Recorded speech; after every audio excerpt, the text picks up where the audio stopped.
दोस्तों, एक मंत्री की पत्नी जिसका नाम भारती था, वो अपने घर से रात के 9 बजे निकलती हैं एक बर्थडे पार्टी के लिए। दोस्तों, बर्थडे पार्टी के लिए घर से निकलती हैं, लेकिन वो एक होटल पहुंच जाती हैं। वो ऐसा वैसा होटल नहीं, बल्कि वो योयो होटल था, जहां पर जाने के बाद रूम में पहुंचकर वो एक नाइटी और ब्रा पहनी हुई थी। पूरा शरीर झलक रहा था।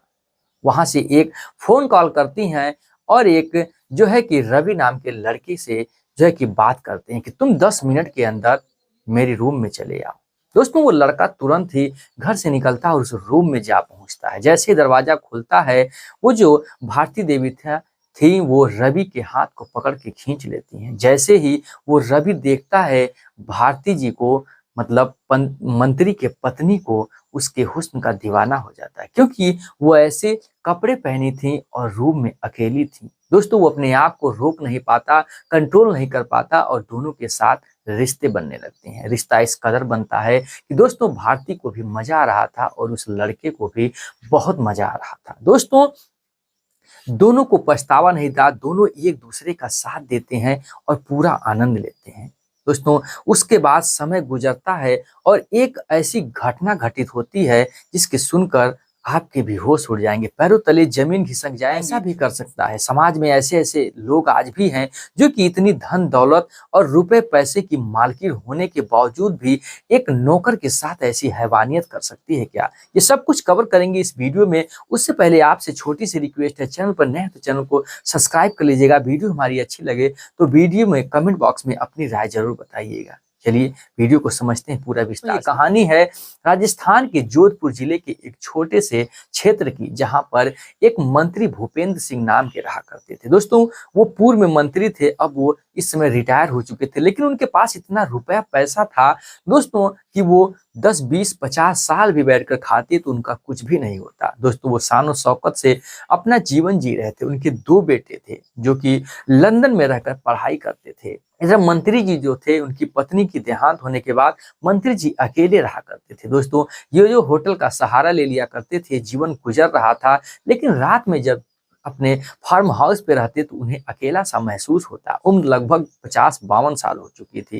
दोस्तों, सब कुछ अच्छे से चल रहा था, लेकिन उन्हें एक पत्नी की जो थी कि आह सता रही थी। समय गुजरता है, एक दिन ये भारती नाम की लड़की जो महिला थी वो विधवा हो चुकी थी। इसके पति की मौत हो चुकी थी लगभग 25 साल उम्र के, मतलब 25 वर्ष की उम्र में ही। लगभग 27 साल की उम्र एक इसकी बेटी थी जो लगभग लगभग 4-5 साल के आसपास की थी, लेकर भटक रही थी, टहल रही थी। मंत्री जी के घर पहुंचती है और उनके मंत्री जी के पैरों में गिर जाती। मुझे कुछ काम मिल जाए, मैं झाड़ू पोछा करके आपको भोजन वगैरह बना दूंगी, जिससे कि मुझे कुछ पैसे रुपए मिलेंगे, जिसका मैं पोषण कर सकूंगी अपनी बेटी का। दोस्तों, भारती पर जो है कि दया आ जाती है मंत्री साहब को और वो अपने काम पे रख लेते हैं। भारती जो होती है मंत्री साहब का बहुत अच्छे से केयर करती और समय गुजरता है। और इधर मंत्री वो थे, वो नौकर थी। एक दिन जो है कि मंत्री जी अपने आप को रोक नहीं पाते और भारती के साथ रिश्ता कायम कर लेते हैं, क्योंकि वो इतनी खूबसूरत थी, इतनी देखने में स्मार्ट थी कि क्यों ना कोई इंसान उस पर मर मिटे। मंत्री जी का तो यही हाल था। अब दोस्तों, जब सिलसिला एक बार हो गया तो ये जो भारती होती है कहती है कि क्यों ना हम लोग शादी कर लिया जाए। छुप छुप के कब तक ये होगा, समाज क्या कहेगा, आपकी पॉलिटिक्स क्या कहेगी। मंत्री जी भी सोचते हैं कि कौन सी दिक्कत है, लड़की है एक, जायदाद की क्या दिक्कत है, जब तक रहेगी तब तक रहेगी। जाकर ये फाइनल ही जो मंत्री साहब होते हैं वो कोर्ट मैरिज करा लेते हैं। कोर्ट मैरिज कराने के बाद वो उसकी पत्नी बन के उसके घर में रहने लगती है, उसका सेवा सत्कार करती, सब कुछ अच्छे से चल रहा था।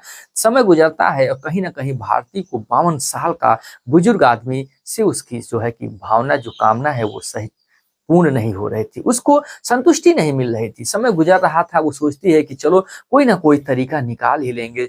लेकिन एक दिन ये लोग बैठ के अपने फार्म हाउस पे भोजन वगैरह नाश्ता कर रहे थे, तभी एक लड़का रोते बिलबिलाते हुए आता है कि मुझे काम पर रख लीजिए मंत्री साहब, मैं आपका जो भी कुछ है काम कर लूंगा।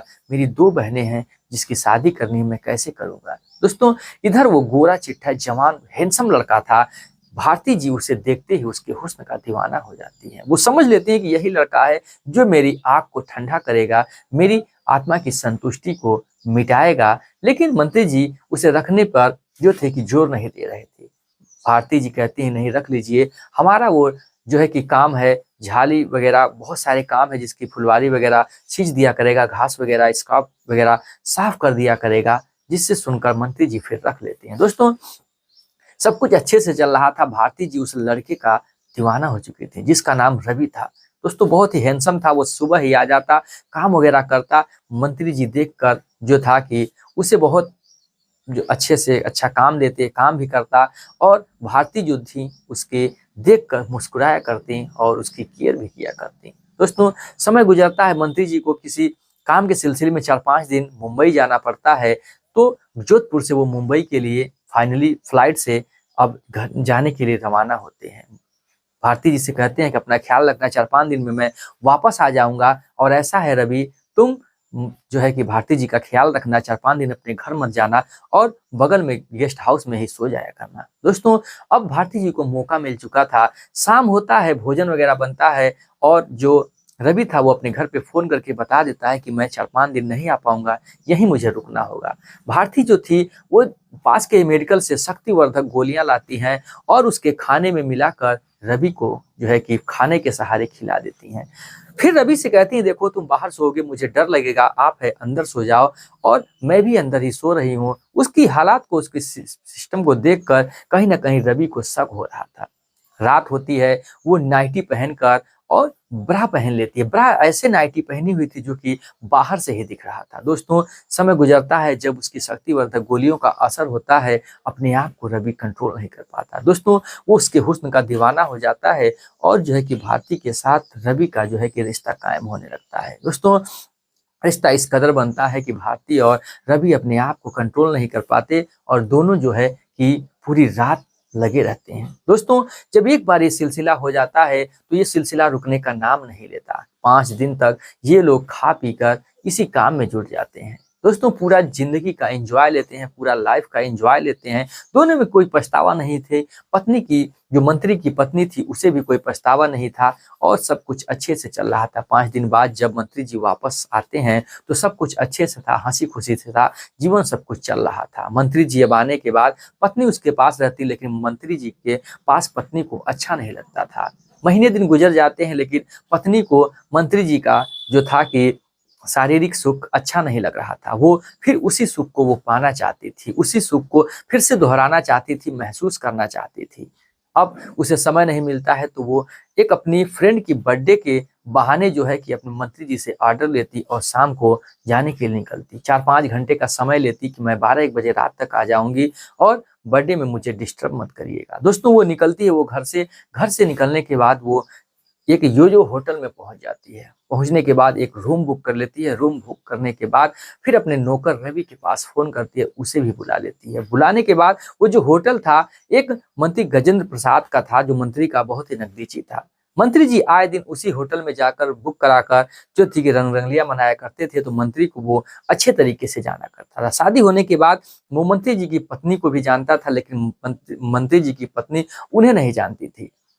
अब जो है कि इधर रवि पहुंचता है जो है कि भारती जी के रूम में, और तुरंत ही भारती जी हाथ पकड़ के खींच लेती हैं।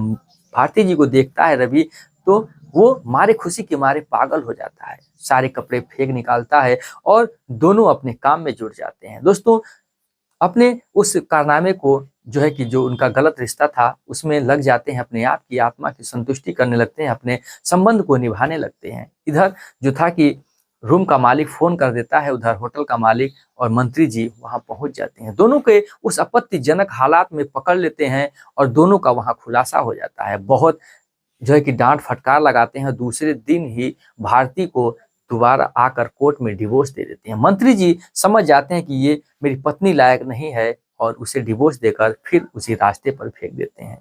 दोस्तों जहां पर भीख मांगने के लिए वो मजबूर हुई थी, जहां से उसे उठाकर अपनी पत्नी बनाया था, वहीं पर फिर भीख मांगने के लिए वो मजबूर हो जाती है। दोस्तों कहानी सुनाने का मकसद हमारा किसी की भावनाओं को ठेस पहुंचाना नहीं, बल्कि आपको जागरूक करना है कि धन और दौलत के लालच में आकर लोग ऐसे ऐसे कारनामे, ऐसे ऐसे कांड कर देते हैं, जिससे कि अपने जीवन में बर्बादी का ही सुख देखना पड़ता है। जैसे एक भारतीय ऐसे पैसों का सुख देने के बावजूद भी वो एक अपनी अंदरो आत्मा को संतुष्टि ना दे पाई, और आज फिर से वो अपनी नौकर की जो है कि भिखारी की जीवन जीने में मजबूर हो गई, उसी प्रकार कहीं आप भी ऐसी गलती ना कर बैठें। दोस्तों फिर मिलेंगे ऐसी इंटरेस्टिंग और इमोशनल कहानी लेकर। जय हिंद, जय भारत, वंदे मातरम।